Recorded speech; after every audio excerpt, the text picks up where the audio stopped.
Bonjour tout le monde, je me présente, je suis Guillaume Delafont, société Aquaré.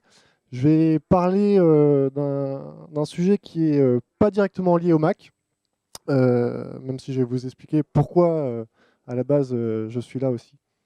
Là je vais vous parler du stockage objet, une nouvelle façon de stocker de la donnée, ce qui peut être très intéressant pour vous sur des gros volumes. Donc, juste présentation rapide sur Aquaré, on est un hébergeur web créé en 2003 à la base uniquement sur technologie Apple, d'où ma connaissance de Guillaume et de pas mal de personnes ici. 2003, Apple venait de sortir ses premiers Xserve quasiment un an avant. On se crée, on se lance sur ce marché-là. Après, on passe rapidement dès 2009 sur un monde plus classique Linux dans le monde du web. Et l'année dernière, on a lancé notre Object Storage, le sujet de la présentation. Voilà quelques photos de ce qu'on peut avoir aujourd'hui en data center, des vieux Mac, des Mac mini. Effectivement. Il y en a plusieurs de certains d'ici. Voilà. Bon, revenons directement sur le sujet qui nous intéresse, le stockage. Le stockage, aujourd'hui, on va le séparer en deux. Ce qui va être le stockage traditionnel et l'archivage traditionnel, ce qu'on a connu pendant des années et des années jusqu'à présent, avec des baies de stockage ou des filers plus classiques et du SAN, que ce soit du XSAN ou autre. Archivage sur cassette. Bon, ça c'est ce qu'on connaissait. C'est ça, et ça a toujours une très grosse importance sur le stockage. La nouveauté du stockage objet ne va pas remplacer tout ça. C'est juste une autre manière de stocker la donnée et avec des contraintes différentes, on va dire. Le stockage objet aujourd'hui est fourni par plein de services que vous devez connaître. En particulier, le plus grand, celui qui a lancé un peu le concept du stockage objet, c'était Amazon, avec son service Simple Storage Services S3. Aujourd'hui, mis à part ce fournisseur-là, il y a beaucoup d'autres fournisseurs qui ont développé des solutions open source ou propriétaires permettant de faire du stockage objet. En particulier, on a en France la chance d'en avoir au moins deux, OpenIO et Scality. Alors, comme je disais, le stockage des fichiers qu'on avait jusqu'à présent est différent de la méthode de stockage d'objets, et on va essayer d'expliquer pourquoi l'un est bien dans certains cas et l'autre est meilleur dans d'autres cas. Alors déjà, qu'est-ce que c'est que quelle est la différence entre les deux? Un fichier, ça a un nom, ça vient dans une structure hiérarchique, donc on a des dossiers qui contiennent des dossiers qui vont contenir des fichiers. On a des accès qui sont consistants, c'est-à-dire que quand on a écrit une donnée dans un fichier, quand on vient la relire juste après, on a la dernière version de ce qu'on vient d'écrire. La différence, c'est que dans le monde objet, on ne va pas avoir les mêmes problématiques. On va avoir une structure qui est vraiment aplatie, c'est-à-dire qu'on va avoir juste des ID. On va avoir en fait une liste d'ID qui vont nous permettre d'accéder à la donnée qui est stockée à l'intérieur. Pas de dossier, pas de structure, juste une liste. L'un des points forts du stockage objet va être de pouvoir grossir énormément et de pouvoir faire du stockage sur différents sites. Ce qui entraîne des contraintes, dont l'éventuel consistency. Ce qu'on appelle l'éventuel consistency, c'est-à-dire que lorsque l'on écrit un objet et qu'on vient le relire juste, mais vraiment juste après, on n'est pas sûr de tomber sur la dernière écriture qui a eu lieu. Donc ça, c'est une contrainte extrêmement forte, forcément, parce que il faut bien la prendre en compte dans l'écriture des applicatifs. L'un des points forts aussi des objets, ça va être qu'on va pouvoir ajouter des données, des métadonnées sur ces objets-là. Imaginons qu'on ait un ensemble de caméras qui prennent des vidéos, on va pouvoir en extraire des images, et après, dans une deuxième passe, faire passer un logiciel qui va analyser toutes ces images et à ajouter des métadatas sur ces images. Ce qui nous permettra de pouvoir faire des recherches sur l'ensemble des objets par rapport aux données qui vont être extraites de ces métadonnées-là. On ne va pas avoir besoin d'aller lire le contenu des fichiers, on va juste regarder dans la base des métadonnées quels sont les fichiers, je ne sais pas, qui contiennent une personne, sur lesquels on a détecté une personne. Sur les fichiers, on a aussi un petit peu de métadonnées. On va avoir la date de modification, on va avoir quelques attributs de ce type-là, mais relativement simple. Dans le monde objet, on va pouvoir mettre ce qu'on veut. Et on va pouvoir en mettre beaucoup. Bon, voilà, la différence globalement entre les deux, on la voit bien visuellement ici. On a une structure arborescente. On va avoir sur les fichiers un nom. Ce nom va pouvoir être répertorié plusieurs fois dans votre arborescence. Vous pouvez avoir un fichier infostar dans le dossier bureau, mais aussi dans le dossier public. Dans le monde objet, vous avez un nom ou un ID, il sera unique pour ce container. L'un des avantages, c'est que quand vous venez chercher le fichier, enfin l'objet Magic, eh ben, vous n'allez pas avoir besoin de parcourir une arborescence. Vous n'avez pas besoin d'utiliser un moteur d'indexation à côté qui va vous permettre peut-être d'aller plus vite, comme Spotlight. Directement, vous allez accéder à la donnée. Donc là, c'est juste un exemple d'informations qu'on peut avoir sur un objet. Un objet, ça va va forcément avoir un hash pour pouvoir vérifier son intégrité. Ce qu'on retrouve en fait un peu indirectement sur certains systèmes de fichiers, dont APFS, dont ZFS. On va pouvoir lui mettre des métadata. Donc là, ici, méta 1 qui contient un R, le type que je lui ai mis, c'est un fichier de config. Et on voit un certain nombre d'autres informations, en tout cas sur cet object storage là. On voit que la policy, par exemple, elle a 3 copies. Je vais en reparler juste un peu après. Alors, les cas d'utilisation. Globalement, on a vraiment deux mondes différents. On a le monde du bloc, le monde du fichier. On va mettre des données chaudes, c'est-à-dire sur lesquelles on va avoir besoin d'accès très rapide. Ça va être les bases de données, ça va être les disques de vos VM, ça va être vos disques de VDI, etc. Le monde de l'objet, lui, il est fait pour la volumétrie. Ce que j'ai simulé là entre la petite vedette et le tanker. Le deuxième point fort de l'objet, c'est qu'on va pouvoir y accéder via des API. C'est-à-dire qu'on va pouvoir faire des automatisations à grande échelle sur du traitement de données et du transfert de données entre applicatifs.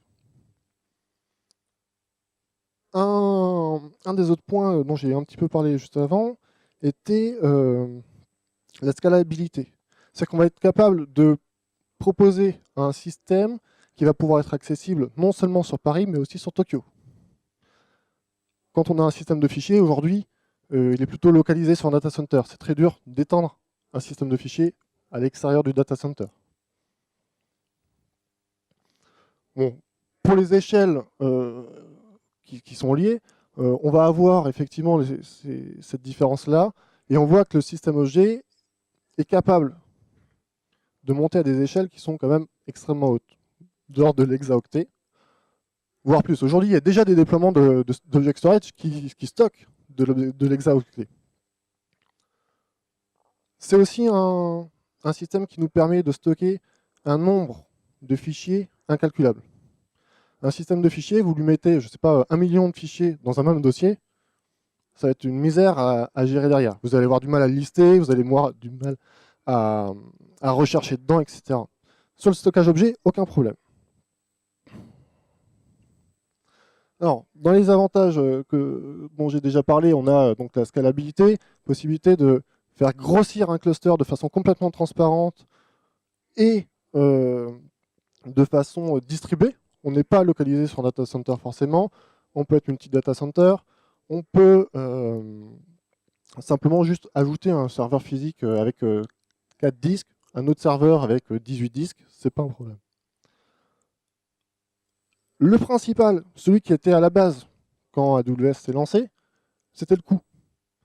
C'est-à-dire qu'aujourd'hui, quand vous achetez une baie de stockage, vous achetez 10 Tera. Mais qu'au début, vous avez 5 gigas à stocker. Donc là, vous avez un coût et en fait un effet de palier entre les différentes évolutions que vous allez avoir sur votre stockage. Le stockage objet aujourd'hui, sa facturation est faite à la mode du cloud, c'est-à-dire à l'usage. Vous stockez 10 gigas, vous payez 10 gigas. Vous stockez 1 péta, vous payez 1 péta. Et ce, à la hausse comme à la baisse. C'est-à-dire que vous stockez 1 giga aujourd'hui, vous payez 1 giga. Demain, 1 péta, vous avez payé 1 péta, mais le surlendemain, vous redescendez 1 giga, vous repayez à nouveau qu'1 giga. Vous n'avez pas le matériel et les coûts de matériel qui vous ont permis d'absorber ce pic. Donc là, pour donner un ordre d'idée, hein, on est en coût suivant les fournisseurs entre, on va dire, 3 centimes le giga à 1 centime le giga. Attention quand même à un point. Le coût est à l'usage, mais des fois il y a des coûts un peu cachés. C'est-à-dire que c'est non seulement le coût de stockage, mais le coût de transfert des données, surtout en sortant chez AWS par exemple. Alors stocker de la donnée c'est bien, garantir qu'elle ne puisse pas être perdue et qu'elle ne soit pas corrompue, c'est mieux. Les systèmes de stockage objet, tous, hein, quels qu'ils soient, parce qu'il y en a beaucoup de différents, intègrent tous cette notion-là et intègrent des systèmes de réplication sur plusieurs machines, sur plusieurs data centers, avec des vérifications de checksum à l'envoi, à la réception, au stockage, etc., pour vous permettre d'atteindre des garanties de stockage, enfin de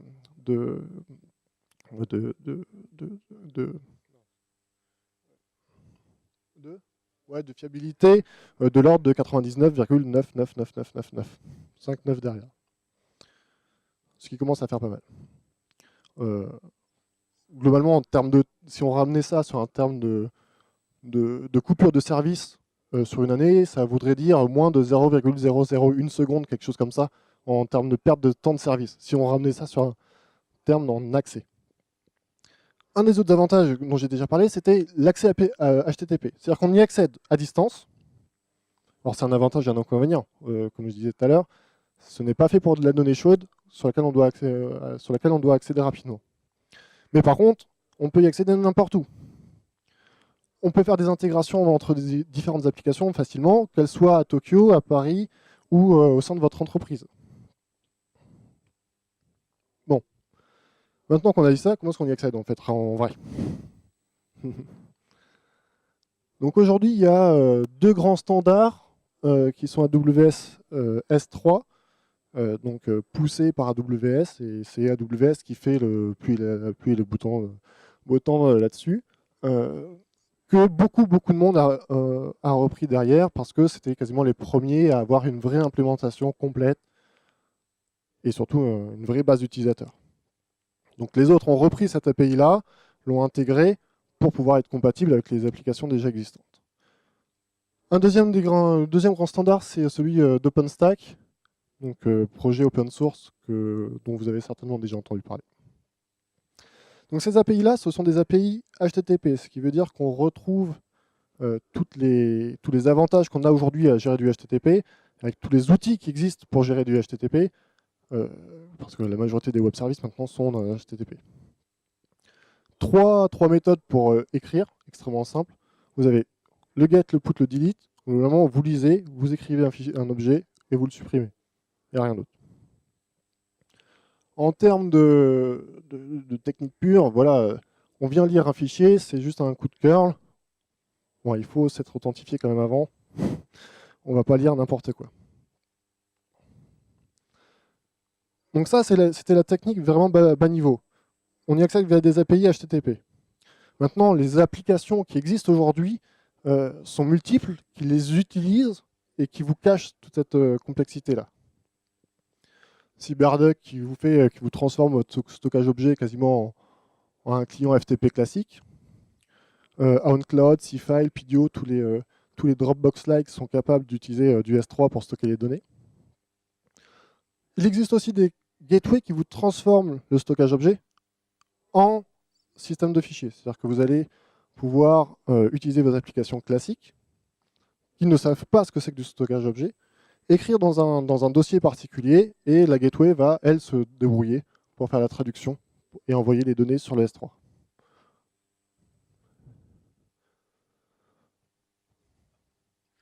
Alors pour le coup, celui-là, je ne le connais pas. Ouais, il y a pas mal de gateways qui existent.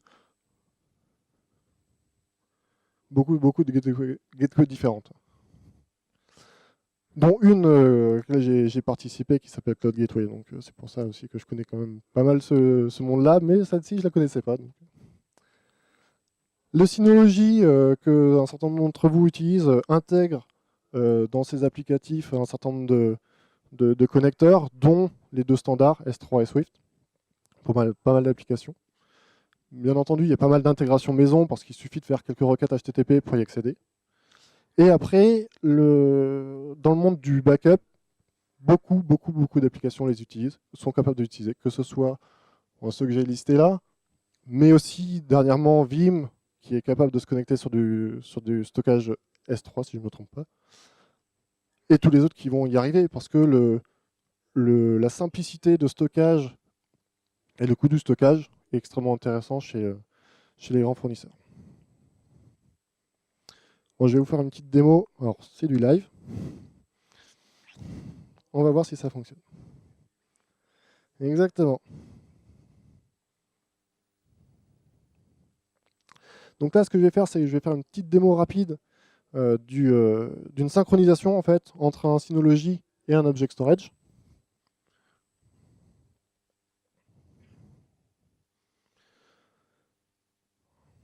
Donc imaginons que vous ayez des données qui soient stockées sur votre Synology. Le but là, ça va être de faire une synchronisation de ce dossier-là sur un Object Storage, simuler une panne du Synology et voir que lorsqu'on se resynchronise, on récupère à nouveau les données. Donc, globalement, ça fait un disaster recovery extrêmement efficace du Synology, enfin des données du Synology en l'occurrence. Alors, je vais choisir OpenStack Swift. Tac. On voit bien là ouais.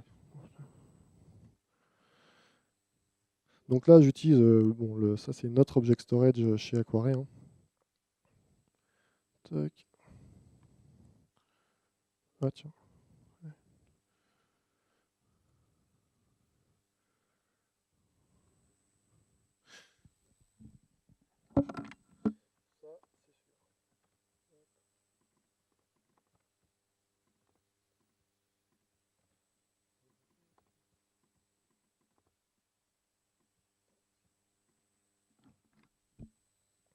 Ok, donc là, il s'est connecté en fait à notre service de cloud. Suivant les services de cloud, il y a plusieurs zones géographiques qui peuvent être déterminées. Nous, on a une seule zone qui est la FR1. Derrière, il va lister l'ensemble des containers. Donc en fait, on va dire que tout à l'heure, je vous dis qu'il n'y avait pas de dossier. En fait, il y en a un seul, il y a un seul niveau. On peut séparer les objets dans un container. Ce qu'on appelle un container, c'est l'équivalent d'un dossier. Donc vous pouvez avoir plusieurs dossiers, mais ils sont tous à la racine. Donc là, je prends celui-là. Tac. Alors, je vais juste vous montrer en parallèle. Voilà, le file station. Donc là, je vous montre juste le dossier que j'ai en local sur le Synology qui est démo 1, que je vais sélectionner. Tac. Bon, le Synology est capable de faire de la synchro bidirectionnelle ou pas. Ok. Bon, déjà, ça, c'est pas mal.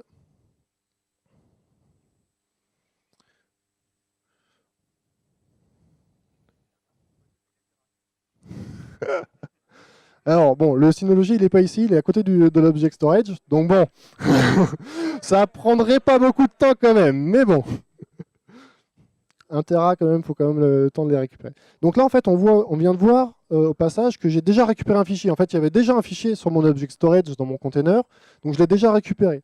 Ce qui veut dire que si on ajoute des fichiers sur l'Object Storage, ils vont être redescendus automatiquement sur le Synology. De la même façon que si on en ajoute sur le Synology, ils vont être repoussés sur l'Object Storage. Donc là, on va faire ça. Hop.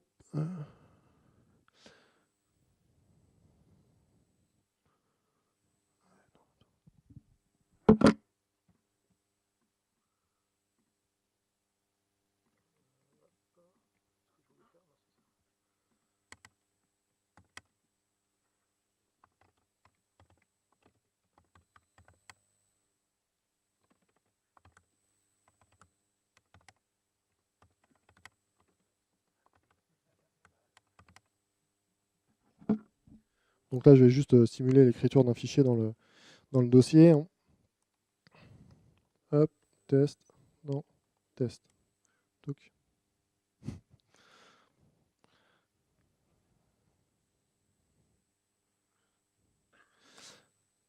Ok, donc là, j'ai ajouté un nouveau fichier dedans.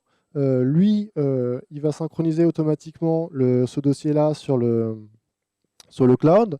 Maintenant, ce qu'on va faire, c'est qu'on va simuler le fait qu'il y ait eu un crash complet de votre Synology. Vous avez votre Synology qui est mort, vous en rachetez un nouveau, vous le réparez au choix, bien sûr. Et donc, vous vous retrouvez avec... Hop. J'ai pas fait attention s'il avait eu le temps de le synchroniser ou pas, mais on va bien.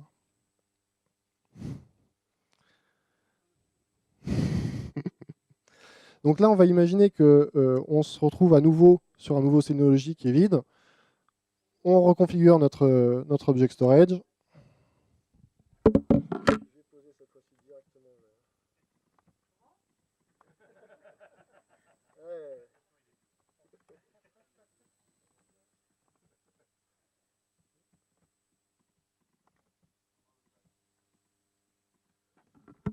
Je crois que je supprimerai le compte directement.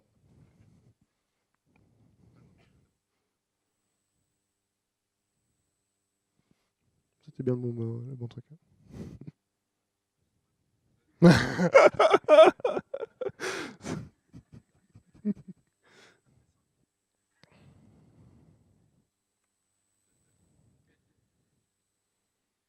Hop.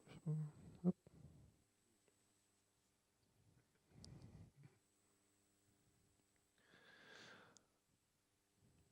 Ouais, bon, voilà, j'ai créé le fichier, il ne s'était pas synchronisé tout à l'heure. Bon. Ah si. Hop. Et on retrouve nos deux fichiers. Ouais. Bon, donc ça, c'est un cas d'exemple qu'on peut faire sur l'object storage. Là, l'une des choses intéressantes avec celle-ci, c'est qu'on est capable de pousser des choses via les API, par exemple depuis un site web qui prend en entrée, je sais pas, des uploads de fichiers, les écrire dans l'object storage qui redescendent automatiquement dans un dossier, dossier de l'utilisateur Toto si besoin.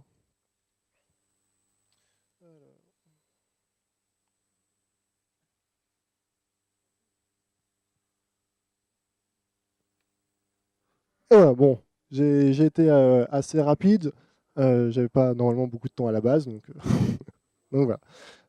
Est-ce que vous avez des questions concernant la présentation et l'object storage ou le stockage de façon plus générale?